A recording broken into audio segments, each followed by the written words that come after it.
Sayo sa buntag, nahimamat na ko ng pamilya ha. Nahibulong lang kung anong naisikat pero gitaptapan sin ang gitabot niya. Ako ni silang gitagaan og pahalipay para pamahaw nila o sila na nasayod na.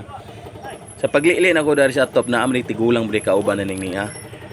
So ako ni silang gitagaan na lang gid pod og pahalipay na lang kay tiguwang naman pa ni yang kuyog. Pero akong ginan pag mo viral ni video ha. Ako gining ang kita ni ako gining i-donate sa ilaha. Ug asa manggali ni sila ako ni pangitaon. Oh, salamat kayo po sa nagsuporta na po nato no sa mga followers nato diha, mga viewers. Unta makalikom ta makahatag ta nila pahalipay. Para lang pasidungog lang po nato gud sila hagud pod nga sa gumikan sa kawadon.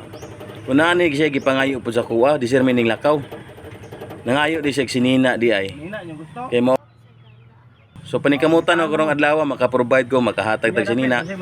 Makahatag po tag konsumo nila maskin bugas na ako ihatag karon.